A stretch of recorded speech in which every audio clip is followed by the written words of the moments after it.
Hey everybody, welcome to Bacon and Coffee, and we are going to get started with our 30-second countdown.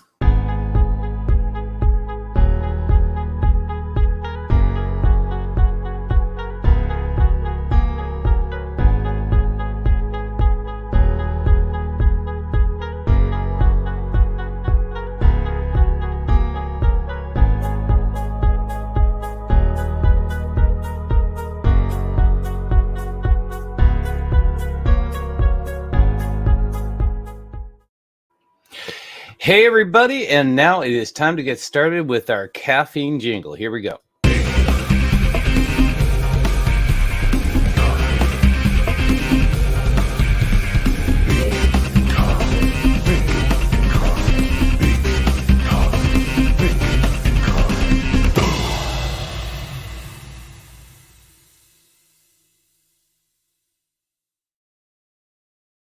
Hey everybody, welcome to Bacon and Coffee. Since it's a holiday weekend, I let all my guests have their time off. We're going to be back in 2 weeks because next week I'm running my first 5K of the year. So I will be running at the same time. I won't be able to make it. So I appreciate you guys coming, those who are watching the replay. What I wanted to talk today was about an experiment that I've been going over for the last probably 5 to 6 months, but it's been a lot longer than that. And what I was going to do is share a presentation with you guys today, but also a live demo. And what I'm going to share is basically the system that I've been using in my business, and I've been able to transpose this to other businesses as well. And it's really around the concepts of relationship marketing and what's working, what's not working. I can tell you this, that over the course of the last year, I went to so many online networking events. Obviously, we're all stuck in this pandemic and, we're doing Zooms. And I went to all these different groups and I tried them all. And, there were certain groups that I belonged to that I felt comfortable in.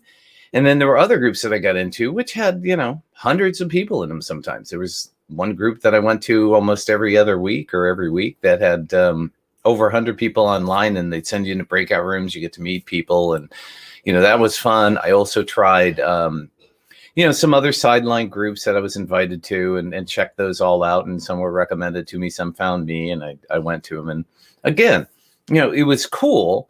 And I met some decent people, but really the things that I think came out of this that made the biggest difference.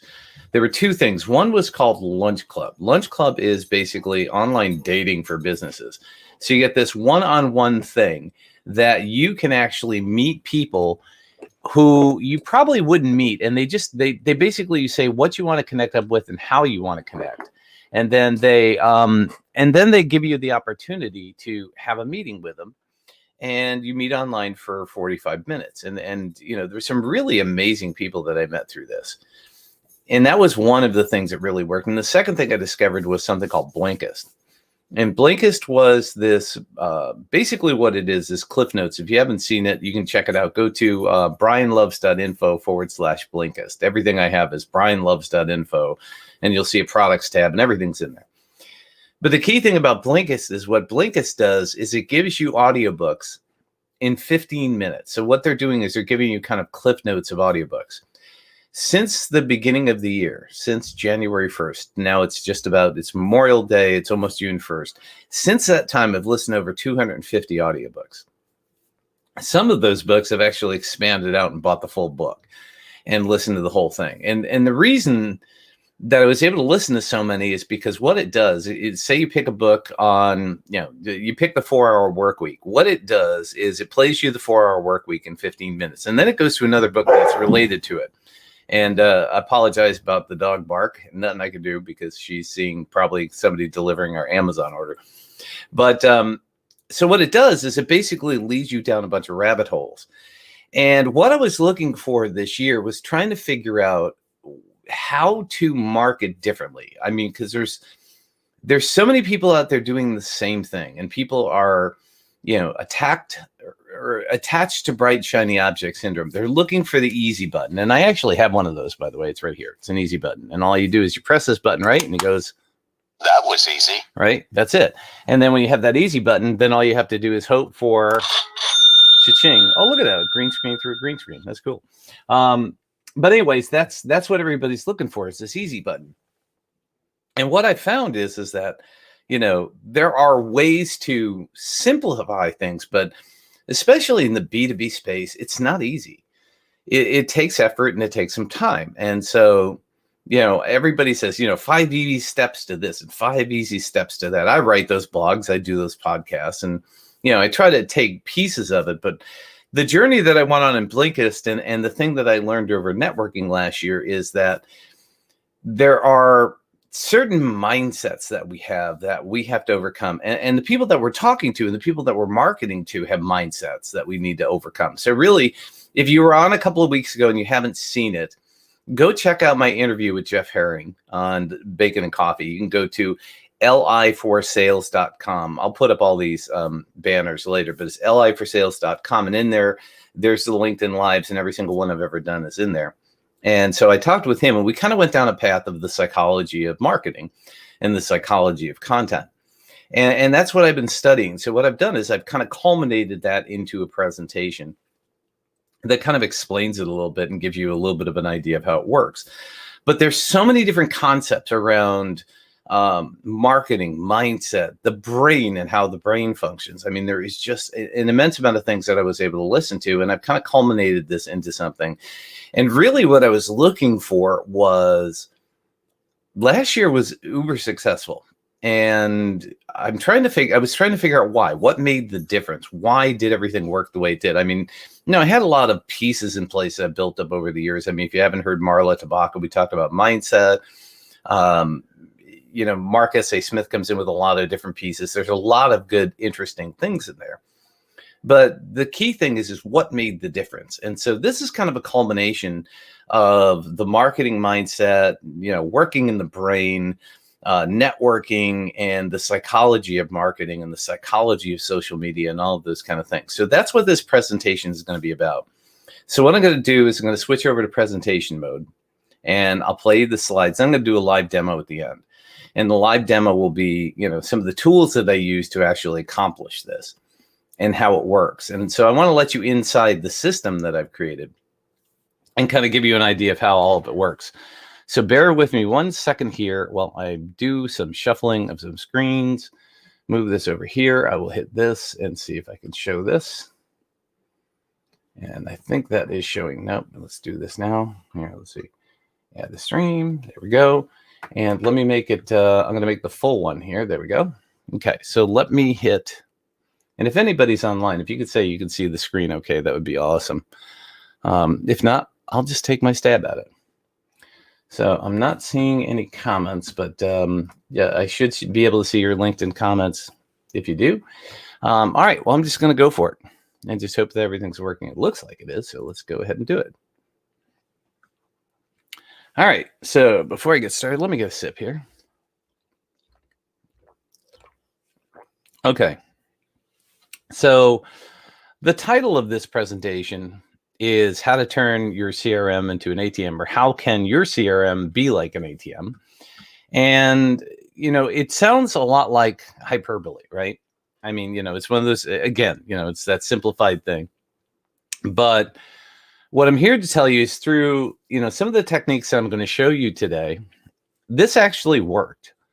And it's worked for me and it's worked for my clients. And it really is kind of the cornerstone of things I've been teaching. I had the perfect marketing system a few years ago and a handful of other things that I've done.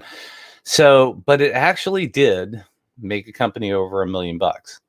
Now, if you're not a multi-million-dollar company in sales, it probably won't be $1 million. But the same principles will work if you're, 6-figure, 7-figure. It doesn't matter.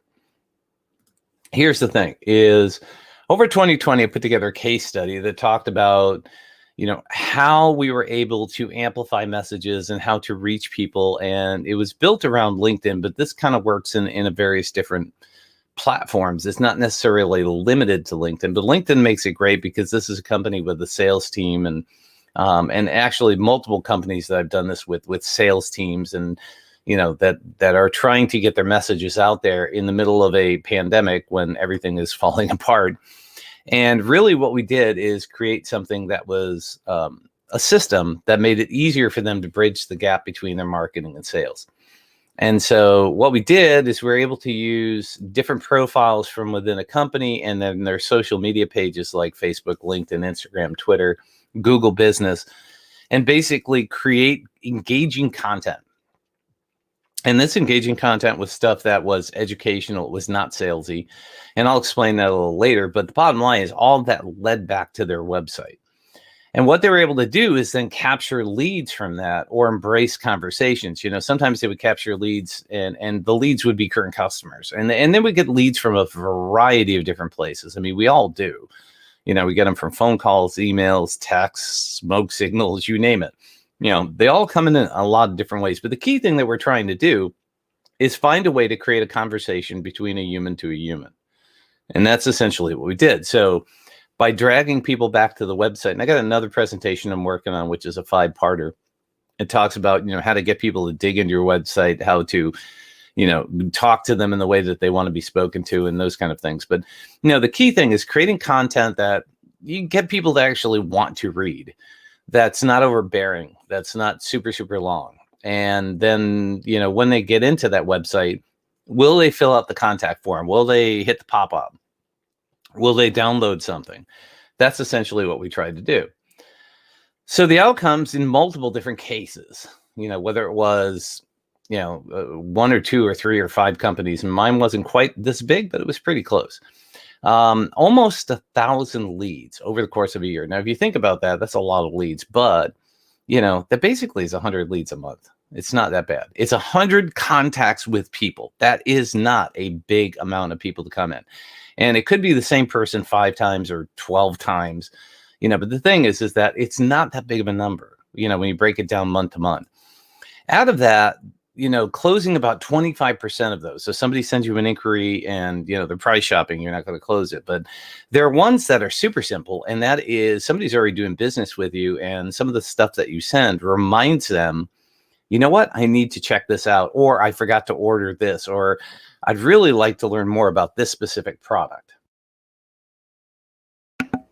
Now, in the case of the B2B companies, again, this is kind of a rough number, but you know, they closed about out of 1,000 leads, 250 deals, average of $500. Could be anywhere from $100 to $100,000. You know, but the average in that space is about $5,000. And what that led to is about $1.25 million in closed business in 2 different cases. And mine, like I say, you know, was you know, not quite, you know, in the $1 million range, but the numbers aren't too far off. I mean, the concept of what we're doing is about the same.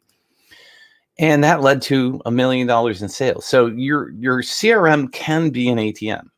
It can help you generate sales in a way that is different than what a lot of people propose. And then the other thing about this too that I think is important is, you know, what we're trying to do is create conversations between LinkedIn and the website, right? But this same principle works if you're using LinkedIn or you're using some of the other social media out there. It can work with Facebook, Instagram, Twitter. You know, the concepts are universal, but LinkedIn tends to be the place where a lot of my clients are playing and their clients are playing. In other words, that's the space, the B2B space where they play. But this stuff works across the board because it's principles. This is not a tactic on how to get more engagement on LinkedIn or Twitter. You know, it is really the core of what's been working. And what really makes this work is getting to know who you're speaking to and where they're at in the buying process. And a lot of times, if you're talking to somebody who already knows, like, and trusts you and is already doing business with you, it could be just something as simple as reminding them that, you know, they need to place an order. Just like your dentist calls you up and tells you it's time for cleaning. You know, in B2B business, we tend to focus on the bright, shiny object. And a lot of times that ends up being, you know, how do we find more business? How do we get more prospects, right? So the first thing we have to determine is, who are you selling to? And in order for the system and the kind of things I'm going to talk about to work, if you're working 100% online, this will not work. This is not a system for online riches and to make $1 million on a launch. It ain't going to work that way. This is really built about relationships with people. It's a one-on-one. So, you know, it's about you reaching out to people who already know, like, and trust you. And it could be about, with the companies I work with, it's getting their sales teams and their marketing departments and everybody to communicate with people who already know, like, and trust them. And I'll explain why that's really important towards the end. But as I said before, I've been working, in social media for a long time. I've been working in business for over 40 years. I started B2B. This is going to be my 20th anniversary. I started 2001. And it's evolved over the time. But, back when I first joined LinkedIn in 2004, I didn't know what to expect. But the one thing that I've learned through all of the maturations that I've gone through since I've joined that, and Facebook and Instagram and Twitter and, Snapchat, and no longer use that. But, I've tried them all. But the key thing is, relationships are the currency of business. It's really the cornerstone that makes things work. So that's what I focused on. So I also looked at, part of what I'm doing is looking back to try to make sense, to kind of, give this system kind of a little bit more clarity. And that's what all the audiobooks and Blinkist and things have done for me. So when I go back and look at It's Not About You, It's About Bacon, which I wrote in 2013, came out in 2014, that was about relationship marketing in the social media world. What I was really trying to do was talk about how networking and social networking were basically the same. Whether you met somebody face to face or whether you already have a relationship with them in business, and then how social networking really enhances that. It's just a tool to continue the conversations. It's a way to build the know, like, and trust. So it really talks about, social media and how it evolves in business with us and networking. So the principles there are pretty solid. The next one that I talked about was, how to build a home base, a foundation around what you do.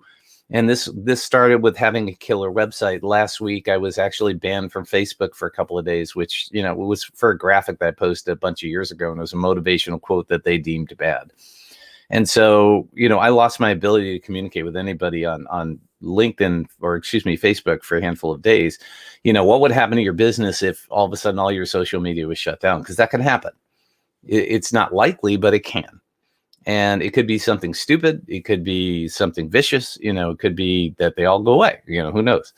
But the bottom line, this is about building a solid business system of, number one, having a great website that speaks to your clients, understanding the data behind that website and how people are getting to it, where they're getting to it from, where are they spending their time. And then finally, it's about creating, content that drives traffic to the website. So it's what I talked about before. Somebody clicking on an article, somebody clicking on a graphic or a video that ends them back up at your website, and then using analytics to measure that.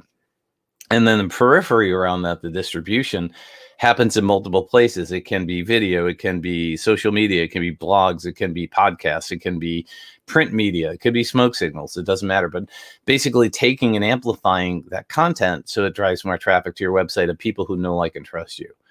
And it's not about the numbers of getting more traffic, it's about getting the right traffic. And then finally, the last book that I wrote last year, which I started before the pandemic but finished in the middle of it, is Toilet Paper Math. And what this talks about is looking at those two things from a B2B perspective and how we tend to get focused on some of the wrong things. Toilet paper math is really about, you walk down the toilet paper aisle and it says 8 equals 64, 9 equals 120, and what they're trying to do is convince you you're getting more for your money when actually you're paying more for less. And that's what happens a lot of times in the B2B world is we tend to focus on the wrong results. We tend to focus on the wrong numbers and the wrong key indicators that tend to lead us down a path where we're not getting the results that we want. And it's really about how do we align marketing and sales together so the two of them work in concert and they support each other, and how that becomes a system unto itself. So moving forward, failure is not fatal, but failure to change might be. And that's John Wooden. And the thing about John Wooden that's really super important is, when you listen to this, some of it's going to be very basic and fundamental. But what John Wooden did is every time he started a new year in basketball, the first thing he did is the first practice was getting everybody to tie their shoes. Tie them on time, tie them on time. He just worked on the very basics. And then the next day, he'd get people to start dribbling, but they dribble in place. And then the day after that, you'd tie your shoes, you dribble the ball, and then you'd walk with the ball and dribble. And then, he'd slowly kind of get them into all of the basics. So that's essentially what we're going to talk about today is, some of the basics of making this work. So moving from this point forward, every time I present, it's going to be like drinking from a fire hydrant because I throw so much information at you. But hopefully it'll be super, super clear, and some of the demos I'll give at the end will help. So the first thing I want you to do is forget everything that you know about marketing, social media, sales, all of that kind of stuff. Just let it go. Get rid of your preconceived notions and come to this with an open mind. And where we're going to start is, imagine that you have to sell llamas. And you have a few llamas that you need to sell, and that's your concept. That's what you're doing, right? So, conventional wisdom says the easiest way to sell a llama is use a cold call strategy, right? You pick up the phone, do you need a llama? You pick up the phone, you need a llama. Well, a lot of people propose doing that online, right? And in certain instances, let's say you can connect up with 30,000 people. You get them on your email list, you get them inside of your social media, and you basically spam them. You tell them, hey, I got a llama. If you do that, you say, we have llamas for sale. Out of that, and this is pretty consistent, realistic data, give or take a little bit. 3,000 might respond, and actually open the email. So basically 10%. And I see this in B2B all the time. You send out 1,000 emails, 100 people open it. And it's not about getting those 30,000, but it's just the way that people respond, because we get so many connection requests and emails and all that stuff. Out of those 3,000, 300 people might be interested and say, hey, tell me more about the llama. Maybe they're thinking about getting a llama. Maybe they need a llama. Who knows? But out of those 300 people, 30 people will buy. So you've hit 30,000 people and you sell 30 llamas, which is really good, right? And even out of that, 3 people might become repeat customers and buy another llama. But in the process of all of that, starting with 30,000 people, you've just ticked off 29,000 plus people. And some of them are your friends and some of them are your clients. And, that's not the way to really sell llamas. So what I talk about is a better way, which I consider, which is proposing starting from the bottom up. And that is dealing with 150 personal connections on a regular basis, engaging those people, talking to them. And then from those 1,500 personal connections or 150 personal connections, and I'll talk about why that's important a little bit. From there, I've actually looked out of my outer circle, people that I've networked with, and this goes back to the, it's not about you, it's about bacon, people that I've met in lunch club, my friends, my family. I consider this my sphere of influence, my immediate sphere of influence. People who know and like me, maybe not trust me, maybe not going to do business with me. But, the key thing is that that's my sphere of people that are actually pay attention. I see this in, the things I do on Facebook, on LinkedIn, all those kind of things. There usually is, really solid core, and there's periphery that comes in and likes and watches stuff. From that 1,500 connections, if they start to spread your messages, or they start to, like things, just like, comment, share, do any of those things, they're probably going to have, in the area of, 10 times that volume of people that will see your stuff. And so if you start with 150 personal connections that you really make great personal contact with, that's going to give you the opportunity to really kind of build the core of what we're talking about. From there, the periphery, the acquaintance connections will pay attention, they might like, and if they do, then they're going to hit your sphere of influence out about 10 times, meaning about 1,500 people. So we're starting at the core and working outward rather than starting at, 15,000 and working in. And the way I work this is, last year during the pandemic, I had 6,000 people on LinkedIn, and I pulled them all into my CRM. And I went through and said, okay, do I have a personal relationship with these people? Do I know them? Have I ever talked to them? Have they been on my podcast? Have, I met them in person? Have I done a one-on-one with them? It's not just a name that I've added or somebody that's connected with me. And that was the problem, is there were a bunch of people connected with me. I didn't know them from anybody. So I whittled the entire thing down to about 1,500, which matches that number. And from that 1,500, what I did is I identified the 150 people that I wanted to have personal contact with every single month. And this gets into my 10-10-10 strategy. If you haven't heard about it, I got a ton of videos, or just contact me. Send me a message. I'll send you a link to the video. I'm not going to show you that. But the concept is pick 150 people. Now, the way the 150 works is, if you connect with, 10 people a day in every business day, that's about 200 people. All right. And out of those 200 people, about 150 of those people will open it. About 75% will open and engage with you. They might say hi back. They might actually create a phone call or something along those lines. But the key thing is that 150 people is really important to making this work. And then from there, you can kind of build your sphere of influence. So who's in your top 150? Well, your tribe is really about, first current customers, and I'll explain this in more detail later, and then past customers, which are really important. And you'll see that a little further down the line. And then prospects. Obviously anybody that's connected with you, if somebody has an engagement with you and you've talked to them, you want to keep in touch with those people. And don't forget about your vendors, because it's in their best interest, obviously, to pay attention to you and connect with you, because if you're selling their services, the more you sell their services, the better it is for them, right? But what also is important here is your friends and your acquaintances. And a lot of that, tends to go on the periphery. So, it's not that your friends, your close personal friends or your family is going to buy from you, but by being in contact with them, you're building a relationship, and there may be something you can help them with, the law of reciprocity, or there's something they may help you with. And the networking partners, the ones that you want to stay in touch with, it's good to have those in your 150 personal connections, especially if it's somebody that you can add value to their business or vice versa. Not necessarily prospects, but just people that you've networked with that can be good power partners or somebody that you want to recommend to somebody else. So when you call someone, you are a salesperson. When you go to those 30,000 people and you hit them up with spam, you're a salesperson. But when you can get that 150 people to contact you, you're the expert. And that makes all the difference in the world. So all of this 150 stuff is based on Dunbar's number. And I was giving a speech in Central Washington University. And one of the kids stood up, and I was doing this virtually. I was doing it via Zoom. One of the kids stood up and said, have you ever heard of Dunbar's number? And how does that associate with the 3,000, 5,000, 10,000, 30,000 people you're talking about connecting up with on social media? And I said, I really never heard about it, because I thought I was following what everybody else did, make as many connections, grow your list, get 30,000 connections, become an influencer, do that kind of thing. And I really had no concept. So I actually dug into it a little bit. And what Dunbar's number talks about is basically that you have a tribe. And the average person can remember about 150 faces. And tribes in, way back when we were hunters and gatherers, tribes were limited to about 150, because that's cognitively what most people can remember, faces, and have an emotional attachment to. And it's based on a stable social relationship of trust and obligation. And that's kind of how you define a tribe, is can you trust that person, and do you have an obligation to them?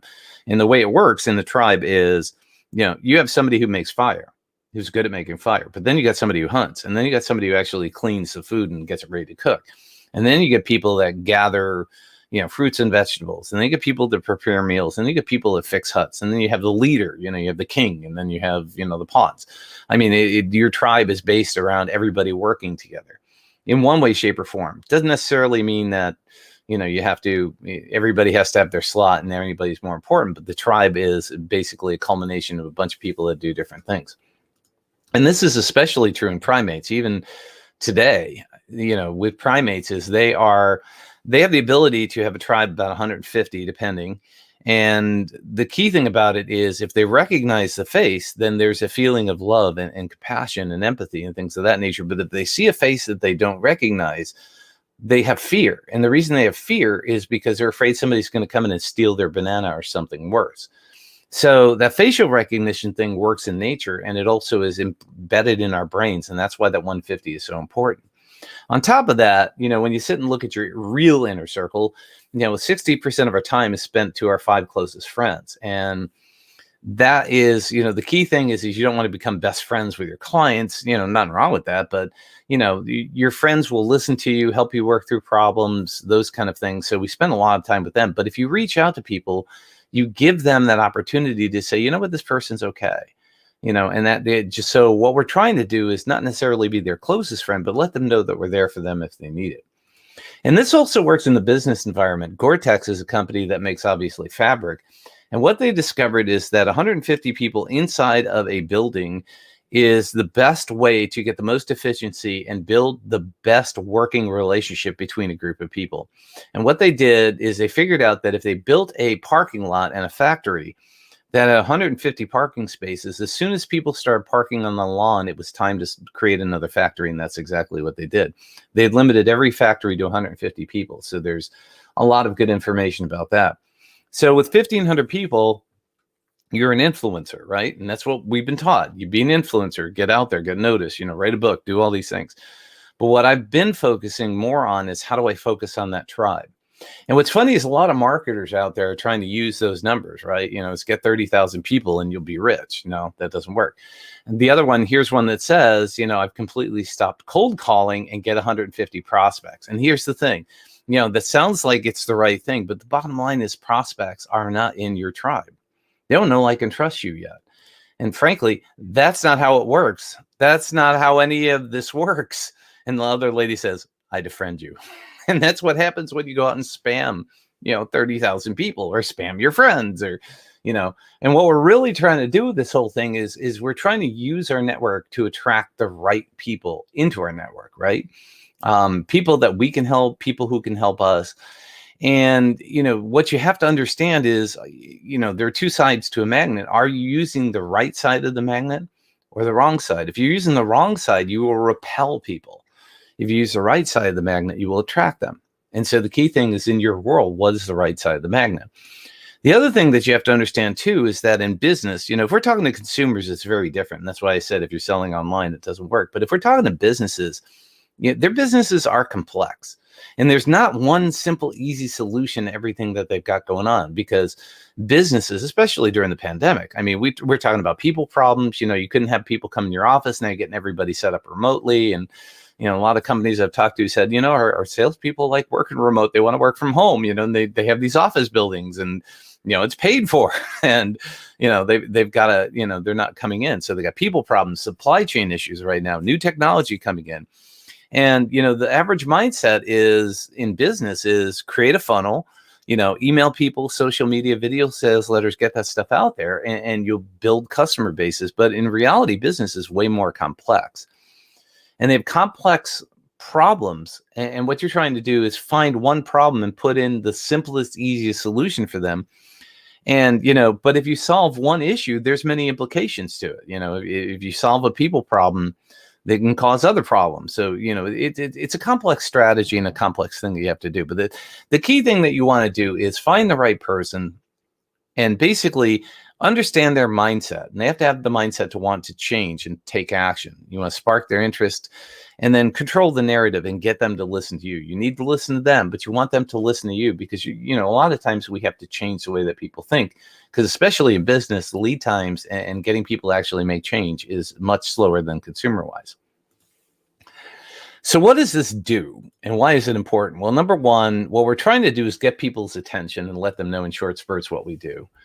And then trying to educate people and make them think differently. Let them know there are other options out there. It may not be the right one for them, but at least they're educated on it, and essentially it's what I did with Blinkist. And then finally, we want to get people off of social media. We want to get them off of, basically, these messages, and we want to create conversations. And the reason behind that is because real business transactions, especially in the B2B space, happen in a phone call, and email, and in person. And there's never been a company in the history of the world, or a business in the history of the world, that's ever bought anything. People buy things. So everything's based around, how do we build relationships with people, not companies. But of course, we all get, dragged into this bright, shiny object syndrome. I for one, did it for years. When I started, I had to sell a book. So I went out and tried to build a tribe and, tried to get 30,000 people to like me so I could sell more books. And but that bright, shiny object is something that we've been taught. And business owners are told to spend 70% of their time trying to find new customers. And so what they're doing is they're spending a lot of time looking at prospects, and they're only spending about 30% of their time in their current customers. They're always looking for new business. And that's okay. It seems to work for some companies, but it doesn't work for every company. But last year I found this thing called Lunch Club, which I talked about earlier. And what Lunch Club is a way to just meet random people and ask them questions. And I met this guy named Tom Agan, and he is a just a rock star. Dude's been published in Harvard Business Review, New York Times, Forbes, Fast Company, pharma executive, Ad Age. I mean, a ton of different things. And he basically is a data analytics guy. And so, I had the chance to talk to him, and I said, dude, my question for you is in 2020, because we talked, I think, in November, and I said, over the course of that year, what did you find that was the biggest marketing mix, or what companies saw the most success? And he says, well, based on the data that we found, he said, the thing that I found is that the companies that were most successful spent 45% of their time on current customers, 25% of their time on past, and then 30% on prospects. And I went, whoa. And if you look at that, it's basically opposite of what we talked about. It's 70% on current and past customers and 30% on prospects. And, that really kind of opened my eyes, and I kind of looked at it and said, you know what, that is exactly what we're doing. And that immediately just gave me some affirmation I was on the right path.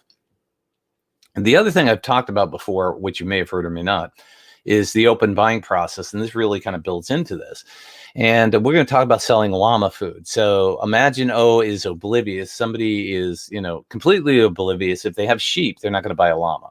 Unless they need llamas, So we think that if they have sheep, they have livestock, we can sell them a llama. They're oblivious. They don't want to hear anything about llamas. They're interested in sheep stuff.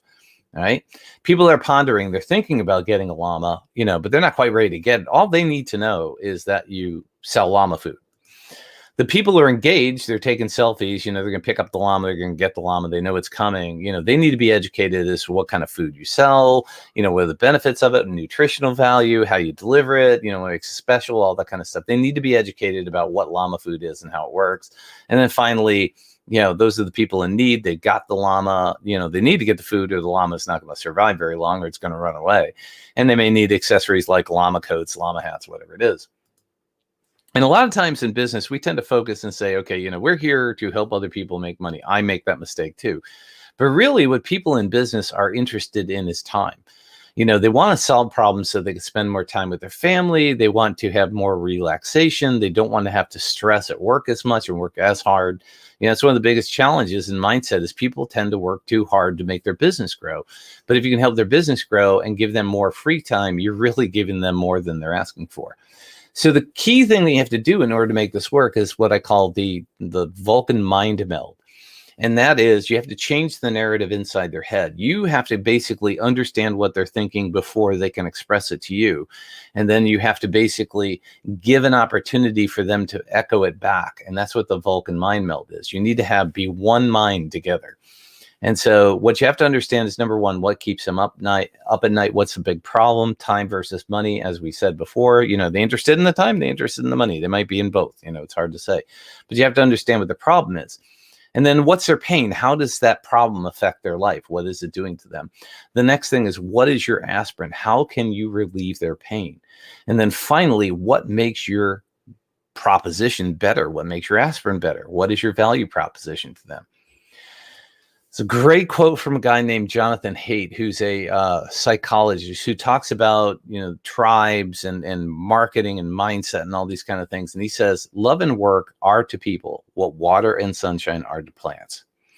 So the key thing that I try to focus on in relationship marketing is being the love and work, to people, being the water and sunshine to them, and help them to better their lives. And that's essentially what we're trying to do.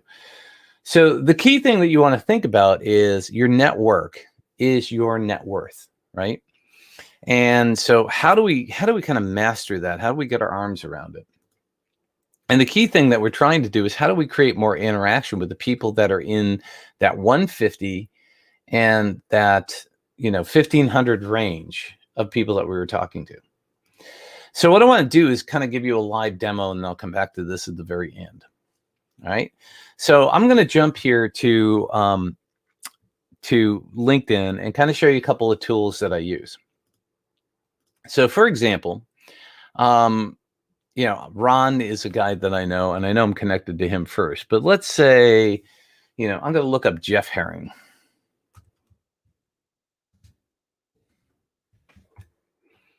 Jeff's a buddy. I spoke with him this morning.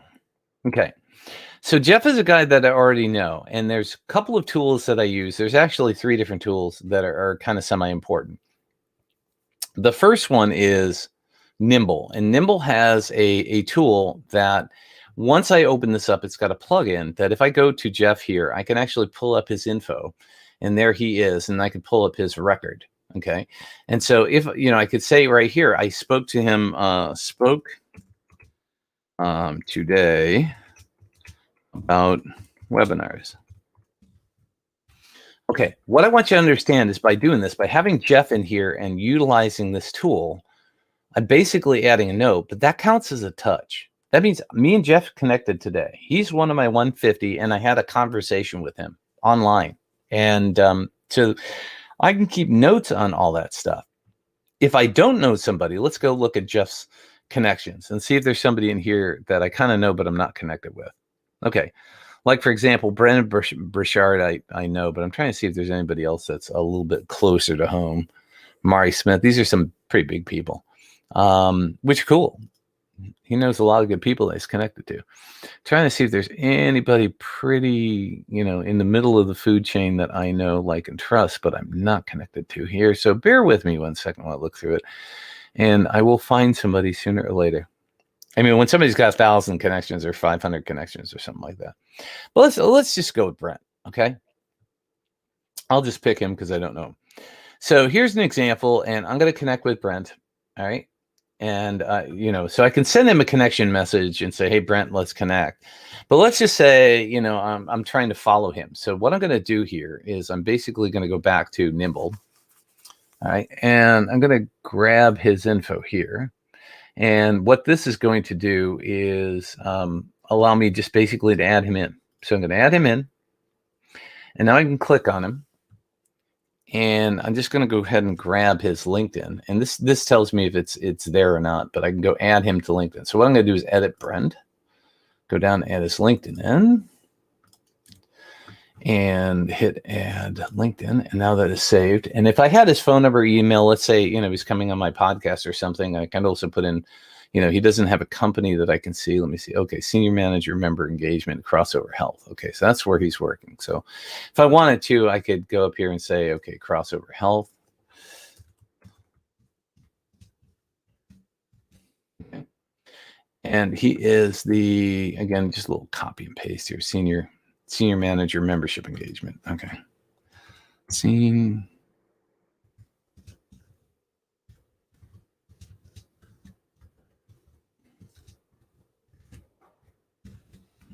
I misspelled something. I can always go back and fix it later. Again, I can go in here and say, all right, well, let me look at his contact info, see if his email's in there. It is not. But if I did have it in there, then I can easily add that in. And then I can hit save. And then once I hit save, I can go in and see if his photo is connected. And there it is. I'll grab this one from Twitter and hit save. So now I've got a photo of him. And then I can add a note and say that friends with Jeff Herring. Okay. And add the note. So I can keep notes on that, on the interaction that we've had and stuff like that if I've ever talked to him.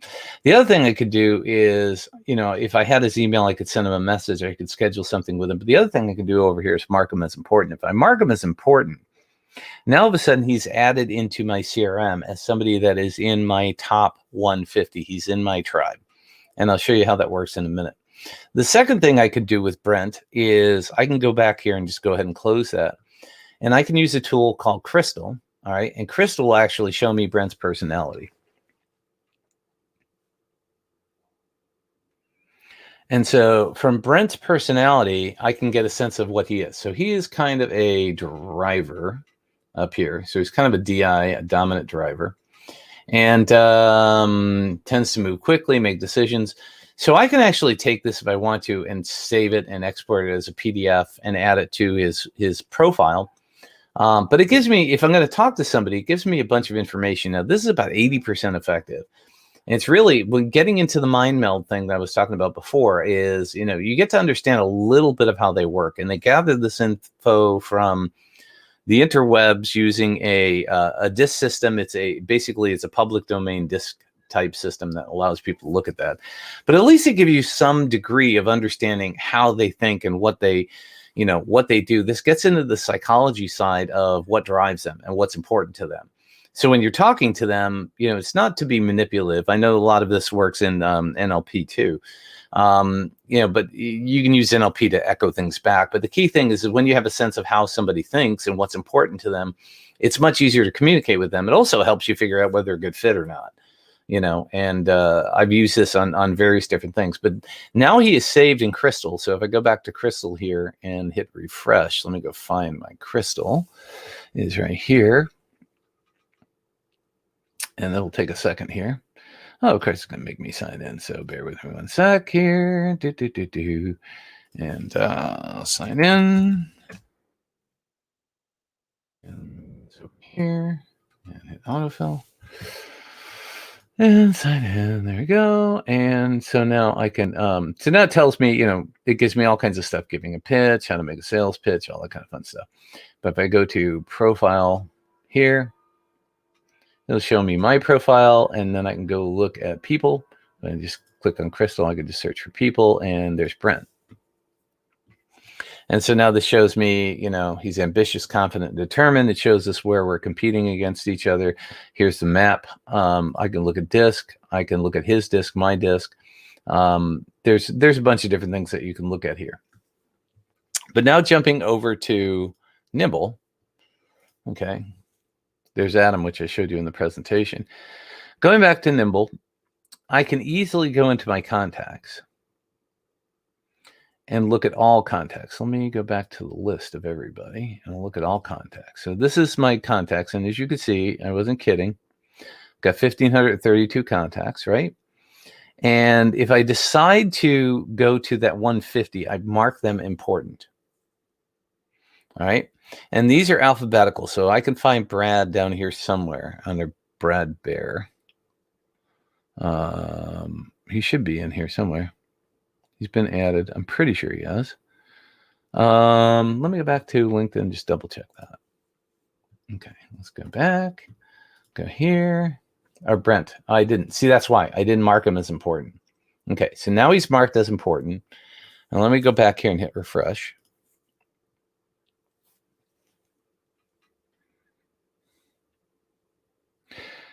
And you will see that he has been added to my 150. And actually, I have 241. It's time for me to clean that out again. But he has now been added in here. And there he is. Okay.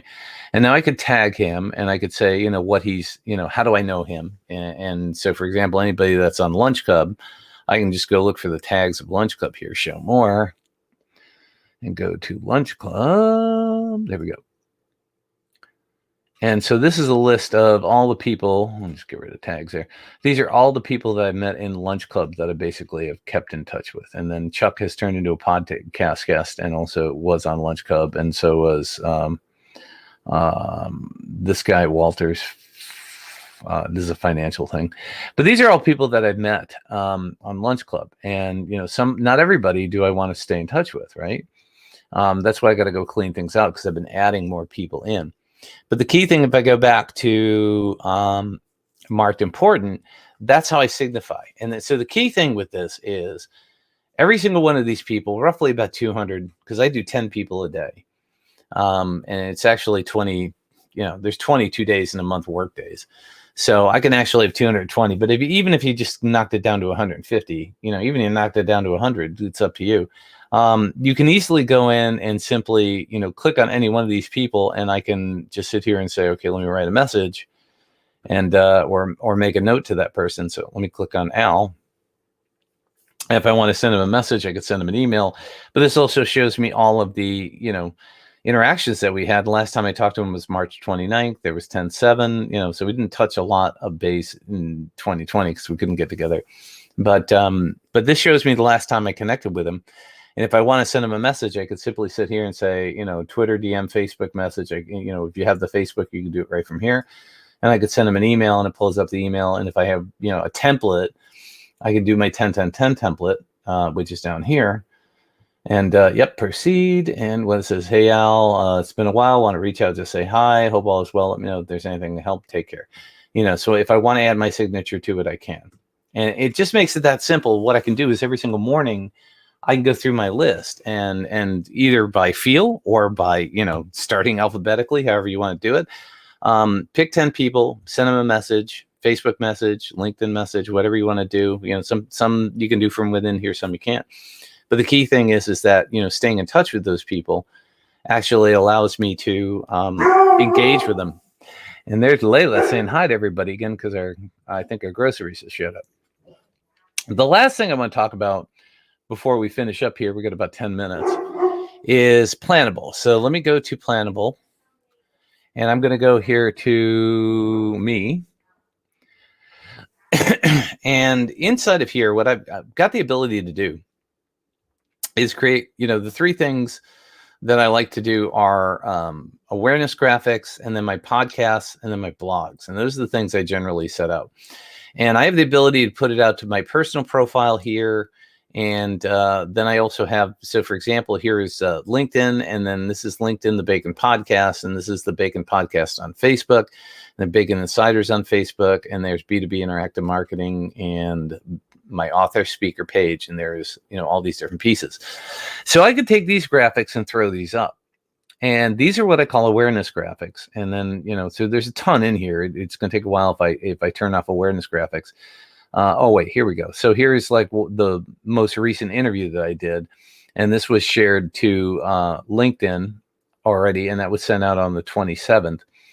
And the next one is, this one actually got a ton of engagement. And it was, You've Got Jail, how Facebook is getting bad for business. So this was also a blog post, and it was a podcast at the same time. So here's the Bacon Podcast version of it, and here's the blog version of it. And what I've done is created, two different versions. Some people like to read, some people like to listen. But the key thing is that I'm able to, basically engage with that 1,500 people, the sphere of influence people. And if they share and like it, then, their message is grown on social media, whether it's Facebook or whether it's LinkedIn or whether it's Instagram or Twitter.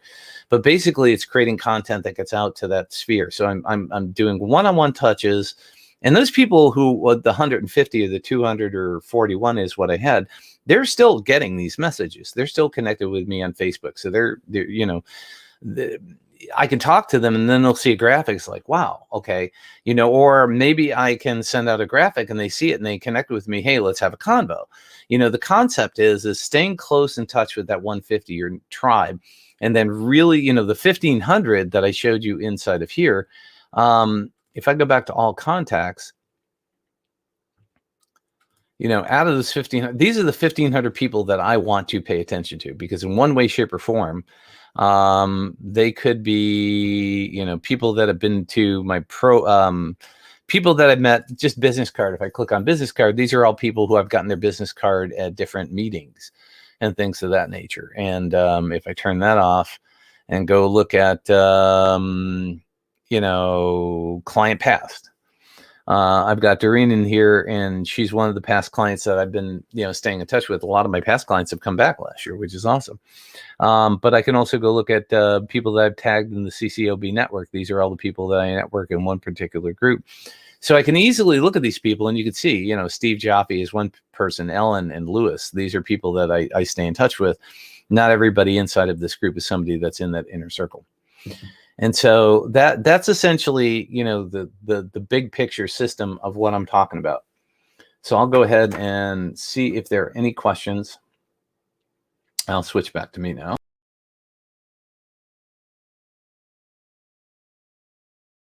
Let me add me back on the stream. There we go. Okay, so let me go back to this. All right.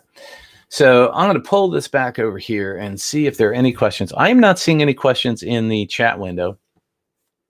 So I'm going to kind of leave it at that. I hope that you guys found this interesting. And again, it's a general concept. If you want to have a conversation around it, I would love to, share some more of the details, because I really kind of brushed through a lot of information in a short period of time. And there's a lot more to this. I have multiple versions of this presentation. But really, I've done this as an exercise for myself to help me solidify what works and why, so I could better explain it to, it was a self-discovery presentation, really, because I wanted to learn more about what I did last year and how I've evolved in business, and how the books and everything I've done has really kind of culminated into a system that seems to be working extremely well for me, and it's working good for my clients. And So I'm trying to figure out the best way to explain it. So I hope this makes sense to you. I hope that you found some really good ideas in here. And if there are any questions, let me just take a quick look here and see if I found anything inside of my phone. And I'm not seeing any messages there. And okay, so there's none on my phone. I'm not seeing any here. So what I'm going to do is I'm going to let you guys go a little early because it is a holiday weekend, by the way.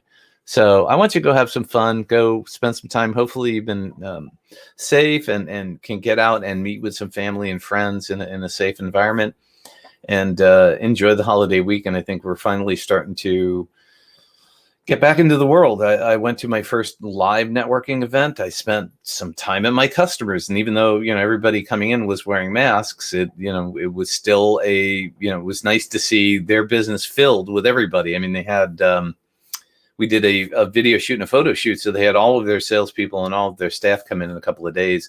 And the owners of the company said it was like a family reunion because it's finally got everybody out of their homes and back into the office, and they're all just chatting with each other and having a blast. It was really kind of cool to watch.